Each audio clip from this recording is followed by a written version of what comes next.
No way.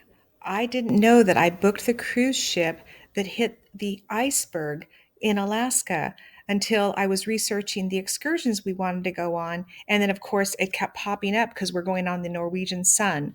So I totally had forgotten what had happened. And then, of course, it all came back to me. We were on looking at the different excursions and having a great time choosing them. But at the same time, I kept thinking more about safety on cruise ships, especially after what happened on the Carnival Sunshine cruise. When I was looking up the Norwegian Cruise Line Sun information about the excursions, this is the first thing that popped up as far as the headlines when you type in Norwegian Sun. So you don't get to really look about how cool it all is in Alaska. It, of course, these Titanic things keep coming up. So take a look at the footage that comes up on Channel 9 because they talked to and saw a lot of the videos that the passengers took when the ship hit the iceberg. Oh my God! Whoa! As the ship cruised off the coast of Alaska. I was just surprised on the sheer size of it. Like, Look at this! What in the world? That was a pretty hard hit. It seems that the glacier, we sliced it like right through the middle, so this is just one part of the glacier. The rest of the cruise has been cancelled. The Sun cleared by the Coast Guard to return to base in Seattle for repairs. Her passengers with a story they'll tell for life. Just glad to be, safe and alive at this point. This is my boyfriend John and I, and we're on the Norwegian Bliss when we went through the Panama Canal. We absolutely love cruising and trying out different cruise lines. So we did the Norwegian Bliss, and then next we're going to be doing the Sun, Norwegian Sun, for the Alaska cruise in September, and then we're going to try Holland America to go around South America in December into January. So we're excited about all of them, of course. But my friend just got back from going to Alaska on the Royal Caribbean cruise line, and she absolutely loved it. It was a 7-day cruise, and what she told me is she says the icebergs are all around you, but you should see, especially when you're going to the fjords, how well the captain and crew go through those icebergs as they're going through these really narrow areas, especially in the fjords.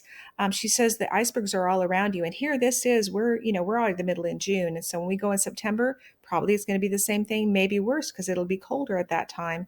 But she said that the way they maneuver around them is just jaw dropping. So now I feel a little bit better as far as how they deal with icebergs. And like you saw in the footage, this one hit that iceberg and it looked pretty large when you saw those pieces rolling that the passengers took videos of. But at the same time, our ships are strong now, just not like the Titanic, which was, really a long time ago now, 100 years ago practically.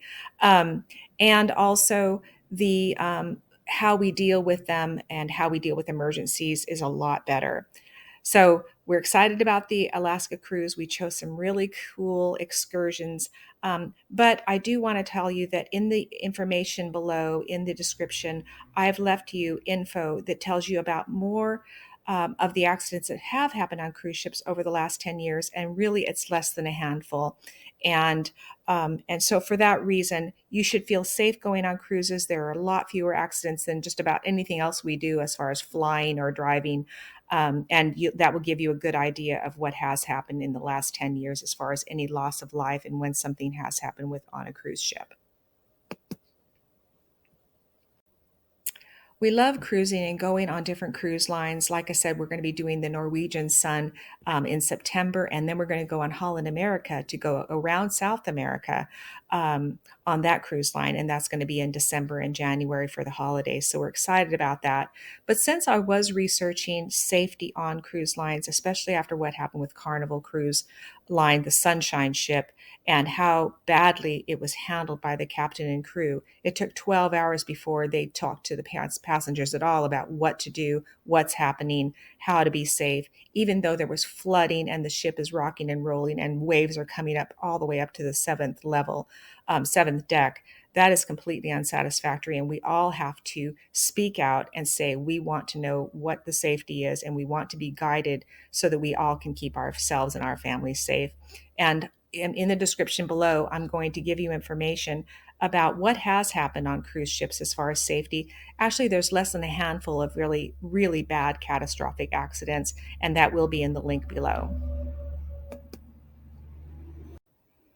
Here we are going through the Panama Canal. We loved that cruise. It was wonderful. It was for 2 weeks, and it talked about luxurious. It was absolutely perfect, and the weather was amazing.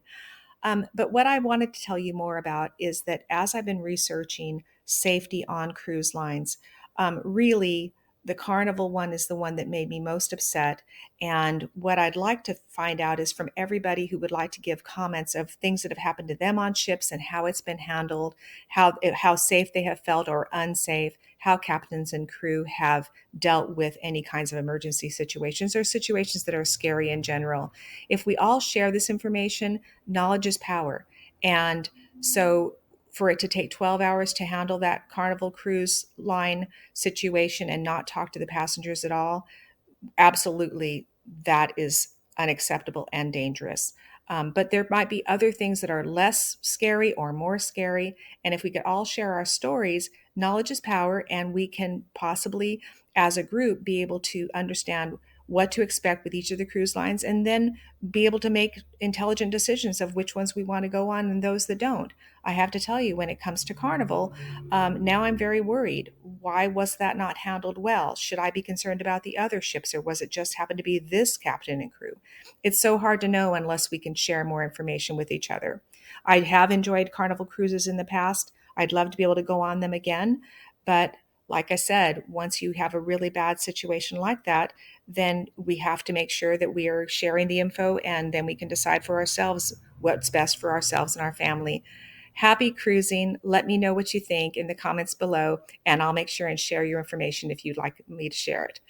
Take care. Bye.